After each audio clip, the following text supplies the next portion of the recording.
Dr Perron, prise 1. Merci. Voilà, merci pour ce livre. Avant de rentrer un petit peu dans le détail de toutes ces informations, j'ai 3 questions à vous poser. La première, c'est est-ce que vous avez eu des menaces ou des pressions avant, pendant et juste après la publication de ce livre ? Jusqu'à présent, j'ai eu strictement aucune menace. Il y a eu à la sortie du livre beaucoup d'agitation de la part de collègues furieux qui ont dit que j'allais être traîné devant le Conseil de l'Ordre, devant la juridiction de l'assistance publique hôpitaux de Paris. Puis dans les faits, pour l'instant, il ne s'est rien passé. J'ai eu un entretien très cordial au Conseil de l'Ordre parce qu'on m'a accusé de diffamer, d'être non déontologique. En fait, il y a 0 diffamation, ça a été revu par beaucoup d'avocats. Et il n'y a pas d'atteinte à la déontologie parce que, quelquefois j'ai cité certains noms, mais avec les preuves simplement de certains faits, et ça n'a rien à voir avec leur pratique médicale. Une faute déontologique, c'est quand on dit du mal d'un médecin sur sa pratique médicale, et ça je ne l'ai jamais fait. Non. Et je n'ai cité personne dans ce contexte. Donc voilà, pour l'instant, ça a mis en colère beaucoup de gens, mais je n'ai pas eu vraiment de pression directe, je vous rassure. Et est-ce que ce livre a permis de libérer les paroles quand même, il y a 200 000 médecins en France, on ne les entend pas beaucoup, à part vous. Alors en France, ceux qui me soutiennent à fond, dans leur grande majorité, ce sont les médecins généralistes, parce qu'ils se sont sentis totalement abandonnés par les pouvoirs publics, ils n'avaient pas de masque, on les envoyait à poil au front, on leur a retiré le droit de prescription, ce qui était la première fois dans la République française, par des décrets. Donc ils ont été fous furieux, dépossédés, infantilisés, et ça ils me soutiennent à fond, j'ai des témoignages tous les jours. Après, ceux qui me soutiennent, ce sont mes anciens. Les anciens patrons ou d'hôpitaux où j'ai travaillé avant, ou d'autres hôpitaux. Que vous disent-ils, par exemple? Ils me disent « Bravo, Christian, pour votre courage, votre livre est remarquable, on se reconnaît totalement dans ces prises de position, la médecine est en train de dérailler gravement. » Et ça me fait plaisir. Alors, les plus jeunes sont plus mitigés, parce que je pense qu'ils sont pris dans le système et qu'ils sont encore très manipulés et manipulables, malheureusement. Racontez-nous, par exemple, aujourd'hui, il y a une réunion au sein de votre service, les jeunes refusent toujours de prescrire l'hydroxychloroquine. Donc aujourd'hui, on est début août, effectivement, on a depuis les vacances, depuis le début juillet, on a eu 5 malades Covid dans le service, donc c'est beaucoup moins qu'avant. Mais les jeunes médecins du service, alors qu'ils le faisaient avant, refusent aujourd'hui de prescrire l'hydroxychloroquine et l'azithromycine, disant que c'est toujours pas prouvé, et même que l'hydroxychloroquine est dangereuse, alors que toutes les études qui sont sorties ces dernières semaines vont dans l'autre sens. L'énorme étude italienne sur 3500 malades, toute l'expérience des pays, la surmortalité en France qui est maintenant étayée avec des données scientifiques. Mais je ne peux pas leur en vouloir, ils sont sous pression, je pense, des infectiologues parisiens. Est-ce que vous avez eu des appels de journalistes d'investigation, entre guillemets, qui ont dû être intéressés par toutes les informations qu'il y a dans ce livre? Les informations, tout est sourcé, je le dis, tout est sourcé, c'est un livre qui est très bien documenté et c'est factuel. Voilà, aujourd'hui, j'ai eu aucun appel de journalistes d'investigation, malheureusement. Mais ça viendra probablement. Peut-être que certains journalistes avaient du mal à y voir clair entre des propos qui étaient tellement opposés, conflictuels, que c'est difficile pour quelqu'un qui n'est pas dans le milieu médical, scientifique, de se faire une idée précise. Alors pour commencer, j'ai envie de lire un morceau, une part de votre livre. C'est à la page 116, on vous posait la question « Qu'est-ce que j'aurais fait à leur place ?» Tout le monde se pose la question « Oui, mais le professeur Perron, très bien, il balance, mais qu'est-ce qu'il aurait fait s'il avait été aux commandes ?» Et voilà ce que vous dites « Je préfère dire que je n'en sais rien. Mais ce que je sais en revanche, c'est que ce que j'aurais fait face à l'épidémie et devant le constat des pénuries généralisées, j'aurais activé en urgence procédures et marchés pour effectuer des commandes de tout dans tous les sens. Et j'aurais réfléchi après avec mes collègues et les responsables de l'administration pour construire le plan de bataille. Et ce que je sais surtout, c'est que je n'aurais pas menti aux Français. 600 médecins ont saisi la justice pour mensonge d'État. Nous verrons alors si Cicéron avait raison. Celui qui a l'habitude du mensonge a aussi celle du parjure. Ouais. C'est fort, là. Oui, je sais, mais moi, pourquoi je peux me permettre de dire ça? C'est parce que pendant 15 ans, j'ai présidé la commission maladies transmissibles qui s'appelait au début le Conseil supérieur d'hygiène publique de France, après qui est devenu le Haut Conseil de la santé publique.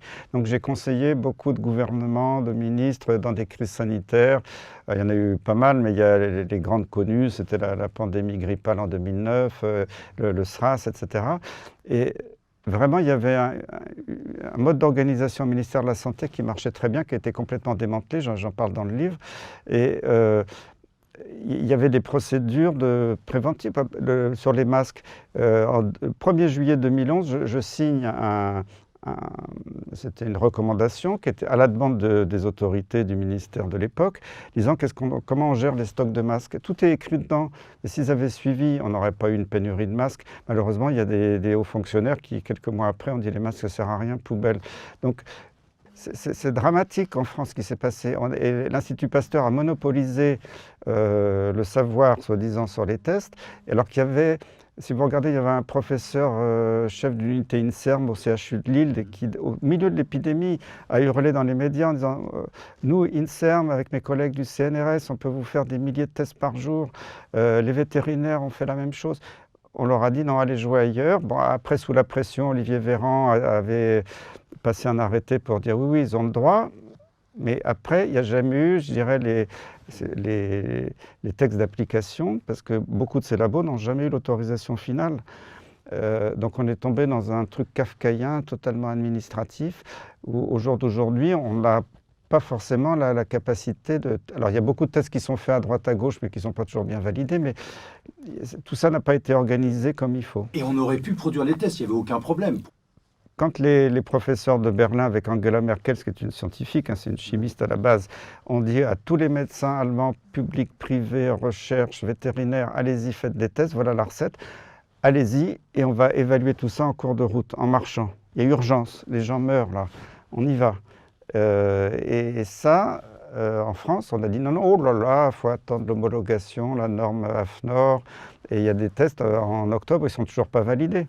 Mais Olivier Véran, il y a quand même quelque chose d'incroyable, c'est surtout cette décision qui a été prise par le Haut Comité, Haut Conseil. Le Haut Conseil de la Santé publique, d'interdire l'hydroxychloroquine, en fait, de l'autoriser uniquement aux mourants. Ça, c'est quelque chose qui est quand même assez incroyable dans la mesure où, dans un premier temps, elle a été autorisée et le lendemain, elle a été interdite. Or, on apprend dans votre livre que la personne qui est à l'origine de cette interdiction explique, je crois que c'est le Canard enchaîné qui le révèle, qu'il a été sous pression de médecins. C'est-à-dire que, effectivement, c'est ridicule de prescrire de l'hydroxychloroquine à des personnes qui sont déjà en phase terminale, enfin qui sont déjà quasiment mourants.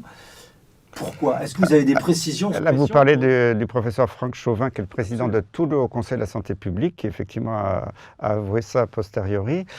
Et normalement, ce n'est pas à Franck Chauvin de rendre un avis des maladies transmissibles quand la commission des maladies transmissibles est saisie par le gouvernement. C'est au président de la commission maladies transmissibles qu'est le professeur Christian Chidiac, infectiologue à Lyon. Donc déjà, il y a un dysfonctionnement. En plus, moi quand même, j'ai écrit déjà il y a maintenant presque une vingtaine d'années, toutes les chartes de fonctionnement du Conseil supérieur d'hygiène, puis du Haut Conseil de la santé publique, la gestion des conflits d'intérêts, les procédures d'urgence en cas de crise, tout ça est écrit. Quand on a dit, parce qu'ils ont fait un avis, quand on regarde l'avis, il n'y a eu aucun vote, aucune réunion de la commission, aucune déclaration des conflits d'intérêts. On dit le président du Haut Conseil a mis sa signature sur un rapport d'un groupe de travail où il y a des membres du Haut Conseil, des membres qui ne sont pas du Haut Conseil.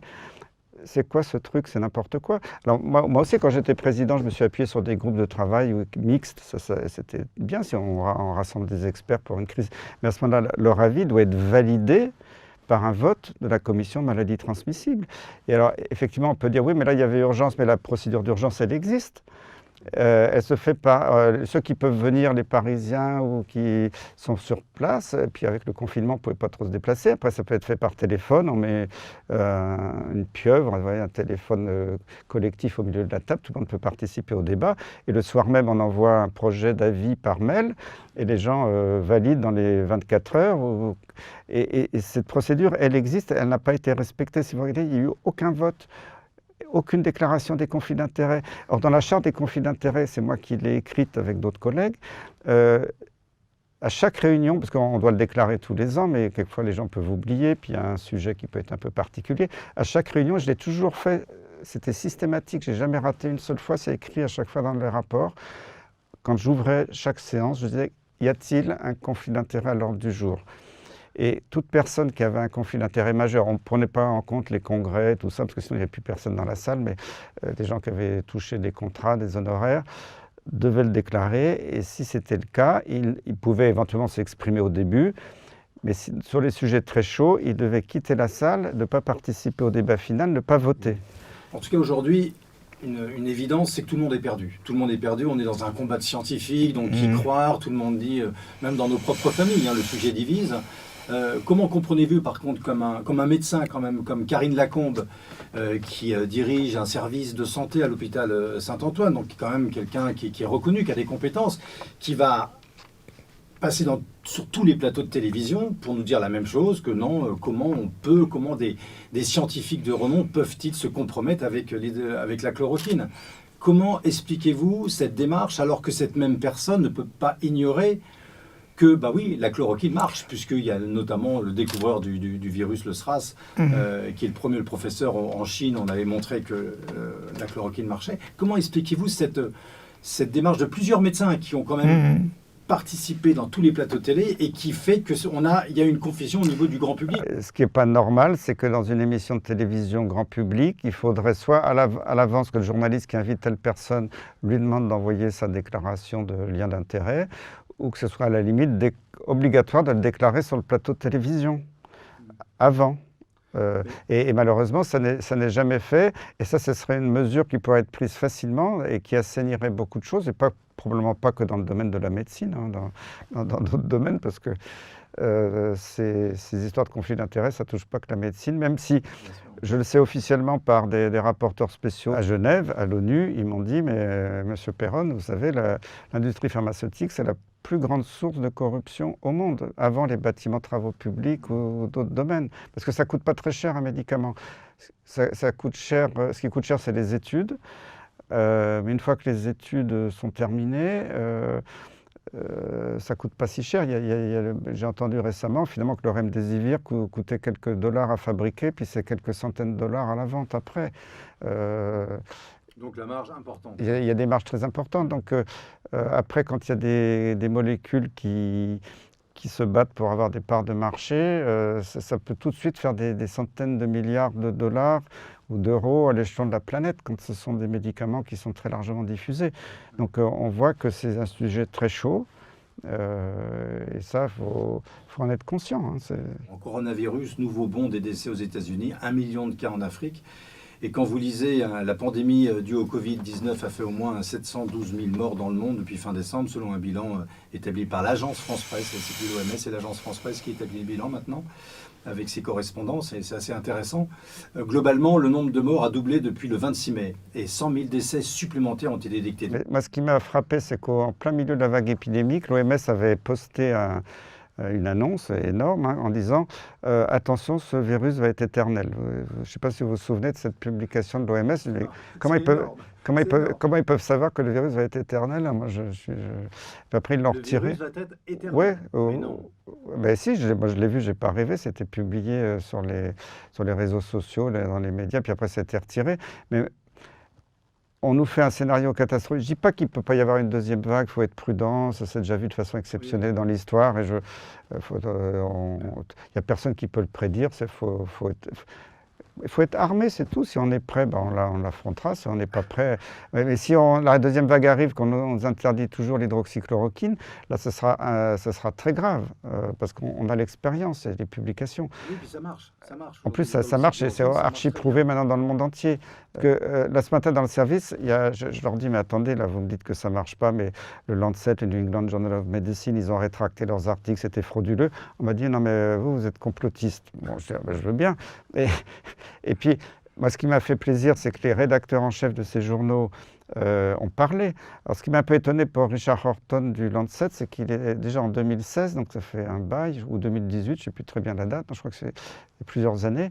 Il avait écrit un pamphlet contre son propre journal en disant « Mon journal est infiltré, beaucoup de données sont mauvaises, on est sous influence de l'industrie pharmaceutique, beaucoup de publications sont totalement fausses. » Alors moi, je pensais qu'il avait dit ça en claquant la porte, mais non, il est resté.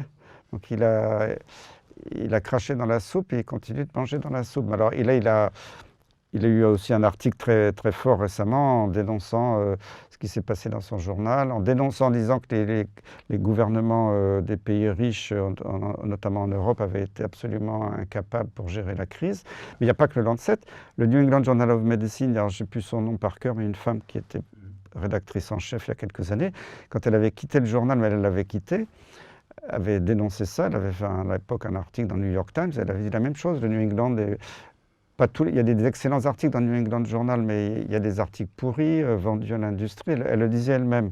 Et là, ce qui m'a fait plaisir, c'est qu'il y a 2-3 semaines, la Cour en juillet, elle a refait, alors qu'elle n'est plus rédactrice, mais elle a fait un pamphlet virulent pour dire cette manipulation mondiale anti-chloroquine est organisée, y compris au niveau des plus grands journaux médicaux.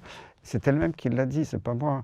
Donc, quand je dis qu'il y a des problèmes et qu'on voit bien que ce n'est pas de la réalité scientifique, que c'est des études bidonnées avec des chiffres invraisemblables, on m'accuse moi de complotiste. J'en ai marre de ce mot de complotiste parce que je l'entends tous les 3 jours. C'est l'argument de ceux qui n'en ont pas. Hein. Donc voilà. je vous rassure. Voilà. Parce qu'avant c'était utilisé une fois par an. Maintenant, toutes les semaines, tout le monde, dès qu'on n'est pas d'accord avec le gouvernement, dès qu'on n'est pas d'accord avec une société savante, on est complotiste. Parce qu'au début, on n'avait pas trop le traitement, on passait beaucoup de gens en réanimation, il y a eu des décès. Puis après, parce que j'ai un peu gueulé dans les médias, l'assistance publique a accepté de me donner une caisse de chloroquine, ce qui n'était pas évident. Tous les hôpitaux de l'assistance publique n'en ont pas eu. On a pu traiter presque tout le monde, sauf ceux qui avaient des contre-indications. Les passages en réanimation ont chuté, c'est un fait. Bon, on l'avait publié en ce qu'on appelle en préprint, c'est une version très préliminaire, non encore évaluée, au début de l'épidémie. Et on s'est fait massacrer sur les réseaux sociaux par les infectiologues, par des soi-disant sites qui étaient des espèces de gens qui disaient ce qui était correct ou pas d'un point de vue scientifique, alors qu'ils n'avaient pas plus de valeur scientifique que les autres. Il y a eu des pressions sur les jeunes de mon service qui ne dormaient plus. On leur a dit « mais t'es fou d'avoir co-signé ça avec ce Perron, ce charlatan, ta carrière est foutue ». Donc moi j'avais retiré le préprint à l'époque pour calmer le jeu parce que je ne voulais pas, il y avait un malaise dans le service. Bon là l'article est publié depuis quelques jours, là, début août. On a refait voir toute la méthodologie par des méthodologistes qui sont tout à fait compétents pour que ce soit inattaquable. C'est publié, ben, on n'a plus de critique. Et c'est la seule critique qu'on m'a envoyée, c'est qu'il y avait une faute de typographie dans le titre, parce que je ne sais pas pourquoi ils ont mis un petit N avant le premier mot du titre. Bon, c'est une erreur d'imprimerie. Et voilà. Et puis, alors quand je dis dans mon service, ben voilà la publication du service qui montre que ça marche, ben ils ne veulent pas prescrire quand même.